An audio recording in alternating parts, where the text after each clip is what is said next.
2025ல் ஒரு படம் ஒன்று வந்திருக்கு. மலையாளத்தில் ஒரு உண்மை சம்பவத்தின் அடிப்படையாக ஒரு படம் ஒன்று வந்திருக்கு. தி மைத் ஆஃப் ரியாலிட்டி அப்படின்னு ஒரு படம் ஒன்று. இந்த ஒரு படத்தை பார்க்கும்போது இப்படிலாம் இந்த கேரளாவில் சம்பவம்லாம் நடந்திருக்கா அப்படின்னு சொல்லிட்டு நம்ம ஆச்சரியப்படுற அளவுக்கு இந்த ஒரு கதை அம்சம் இருந்துச்சு கைஸ். அதை பார்க்கும்போது எப்படி அப்படிலாம் எடுத்தீங்க அப்படிதான் கைஸ் நமக்கே தோணுச்சு. ஏன்னா இன்னொரு கதை அதை எடுத்துக்கொண்ட விஷயம்லாம் பார்க்கும்போது நமக்கு செம ஒரு இம்பாக்டாக தான் இந்த ஒரு படம் வந்து கொடுத்துச்சு. இதில் நடித்த ஹீரோயினி ஒரு வயசான ஒரு அம்மா, ஒரு 2 பேரும் ஆக்டிங் தாங்க சில வேற லெவல்.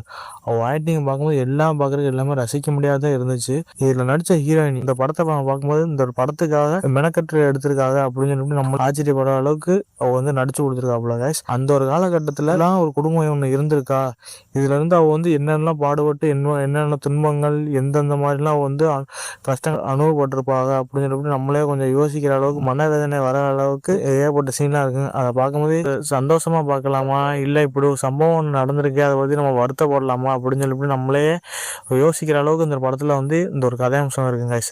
சரி, இந்த ஒரு படத்தில் நம்ம கதையை நம்ம பார்க்கும்போது கேரளாவில் ஒரு நதி பக்கத்தில் ஒரு சின்ன ஒரு தீவு மாதிரி ஒன்று இருக்குது. அந்த தீவில் வந்து ஒரு வீடு இருக்குது. ஹீரோயினோட அம்மா 2 பேரும் அந்த தீவில் வந்து வாழ்ந்துக்கிட்டு இருக்காங்க. ஆனால் அந்த தீவில் வந்து யாருமே போக மாட்டாங்க. எதனாலனா அந்த தீவில் வந்து பாம்புகள் நடமாட்டம் அதிகமாக இருக்கக்கூடிய அந்த தீவு. இதை வந்து உள்ள வாழ்ந்த மக்கள் கட்டத்தில் வந்து சொல்கிறாங்க, ஒரு 2 பேரை தவிர மித்த யாராச்சும் அந்த தீவுக்கு போனால் அந்த பாம்பு வந்து நம்மளை கொத்திரும் வச்சிடும் அப்படின்னு சொல்லிட்டு ஒரு வகையில் வந்து மூட நம்பிக்கையாக போயிட்டு இருக்காங்க. ஆனால் அதே சமயம் அந்த நம்ம ஹீரோயின் அம்மா வந்து அங்கே வந்து ஒரு கோயில் ஒன்று இருக்குது. அந்த கோயிலில் வந்து பாம்பு தெய்வங்களை ஒரு கட்டத்தில் வந்து வணங்கிட்டு வராங்க.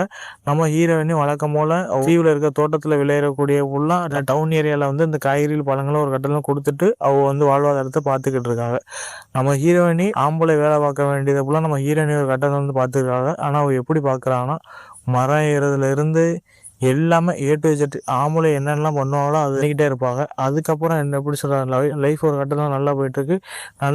நேரத்தில் அந்த ஹீரோயினியை நான் வந்து நம்ம ஹீரோயினி பார்க்குறதுக்கு வரேன். பார்க்கும்போது அவளுக்குள்ள ரொமான்ஸ் ஒரு கட்டத்தில் நடந்து முடிஞ்சதுக்கப்புறம் நம்ம ஹீரோயினி வழக்கமாக அவள் வந்து வேலை பார்க்க போகிறாங்க. அப்போல ஒரு தென்னை மரம் ஒன்று இருக்குது. அந்த தென்னை மரத்துக்கு வந்து சுத்தம் பண்ண போகிறாங்க. சுத்தம் பண்ண போகும்போது ஒரு குளவி மாதிரி ஒன்று இருக்குது. அந்த குளவி வந்து நம்ம ஹீரோயினி வந்து லைட்டாக கொத்திட்டு போயிடும். கொத்திட்டு போனதுக்கப்புறம் நம்ம அம்மை நோயால் பாதிக்கப்பட்டால் என்ன ஆகும், உடம்புல இருந்து எல்லாமே ஒரே புள்ளியாக வந்து நம்ம ஹீரோயினிக்கு வந்து ஒரு கட்டத்தில் வந்து அந்த நோய் ஒன்று வந்துடும். நோய் வந்ததுக்கு முன்னாடி ஒரு யூடியூப் சேனல் வந்து நடத்துகிற வந்து நம்ம ஹீரோயினி கட்டத்தில் வந்து பார்க்குறேன். அந்த யூடியூப் வீடியோ எடுக்கிற வந்து ஒரு சமயத்தில் வந்து நம்ம ஹீரோயினி வந்து தென்னை மரத்துலேருந்து வேலை செய்கிறத வீடியோ எடுத்து அப்லோட் பண்ணிடுறேன். அது ஒரு பெரிய ஒரு வைரல் ஆகிடுது. வைரல் ஆனதுக்கப்புறம் அந்த பொண்ணை வந்து இன்டர்வியூ பண்ணுறதுக்கு அவன் வந்து வெயிட் பண்ணுறான். கிட்டத்தட்ட ஒரு வாரமாக அந்த பொண்ணு வந்து அந்த தீவை விட்டு வெளியிலே வரல. அதுக்கப்புறம் ஊர் மக்களும் சந்தேகப்பட்டு அந்த தீவுக்கு போகிறாங்க. ஆனால் இங்கே போகும்போதே இந்த மாதிரி அந்த பொண்ணு வந்து நோய்வாய்ப்பட்டிருக்கு அப்படின்னு சொல்லிட்டு அந்த யூடியூபர் வந்து விளாக் மாதிரி பண்ணி அது சேனலை வந்து அவன் யூடியூப் சேனல் வந்து அப்லோட் பண்ணிடுறான். இது ஒரு பெரிய ஒரு ட்ரெண்டிங் ஆகி அதுக்கப்புறம் நம்ம ஹீரோயினி வந்து ஒரு ட்ரெண்டிங் ஆகிறான். ஆனால் ட்ரெண்டிங் ஆகும்போது அவளை வந்து ஏகப்பட்டவர் இன்டர்வியூ பண்ணுறதுக்கு செலிபிரிட்டியில் இருந்து எல்லாமே ஆர்வமாக இருக்காங்க. ஆனால் அதுக்கப்புறம் அந்த பொண்ணுக்கு வந்து ரொம்ப நோய்வாய்ப்பட்டு ஹாஸ்பிட்டலில் அட்மிட் பண்ண போகிறாங்க. ஆனால் இங்கே பார்த்தா வந்து என்ன நோய் தாக்கியிருக்குன்னு அப்படின்னு சொல்லிட்டு அவளுக்கு எதுவுமே தெரியல கைஸ்.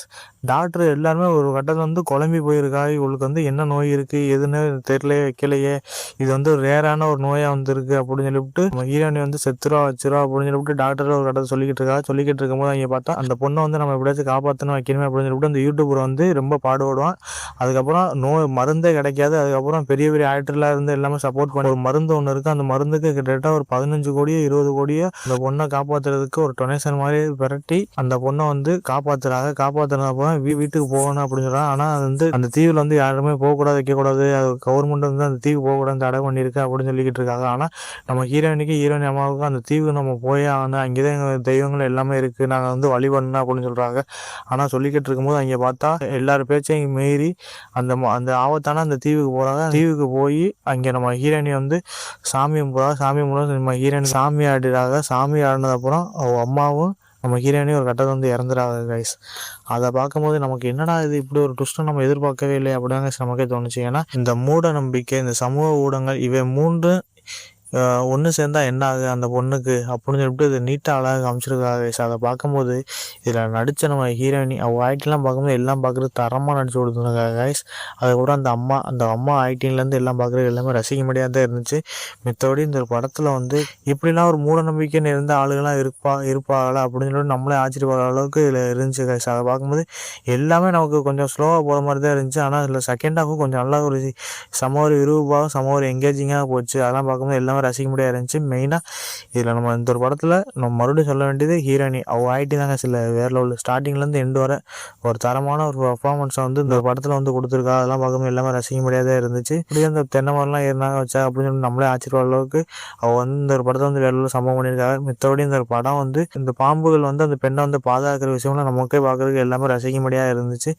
மித்தபடி இதில் ஏற்பட்ட ஆயிட்டு நடிச்சுக்கா அவள் ஆயிட்டிலேருந்து எல்லாம் பார்க்குறதுக்கு எல்லாமே ரசிக்க முடியாது இருந்துச்சு கைஸ். கண்டிப்பாக அந்த ஒரு படம் வந்து தாரெல்லாம் உட்காந்து பார்க்கலாம், ஃபேமிலியோட உட்காந்து பார்க்க முடியாது. ஃபேமிலியோட உட்காந்து பார்த்தா கண்டிப்பாக செருப்படி கன்ஃபார்ம். இந்த ஒரு படம் வந்து 18+ உள்ள ஒரு படம் ஒன்று. அதனால் இந்த ஒரு படத்தை குழந்தைகள் தவிர்த்து தயவுசெய்து யாரும் பார்க்காதேன்னு சொல்கிறேன். இந்த ஒரு படம் வந்து தமிழ் டப்பிங்கில் கிடையாது, ஒன்லி மலையாளத்தில் மட்டும்தான் இருக்குது. இதில் யூடியூப்ல இருந்து அமேசான் பிரைம்ல இருந்து எல்லாமே இந்த ஒரு படம் வந்து அவைலபிளாக இருக்குது. கண்டிப்பாக இந்த படத்தை மிஸ் பண்ணாதே கைஸ். ஒரு தரமான ஒரு படம் ஒன்று. லாஸ்ட் சீனு நம்மளை வந்து அலற விட்டுருவானுங்க கைஸ். கண்டிப்பாக அந்த ஒரு படம் வந்து தாராளமாக உட்காந்து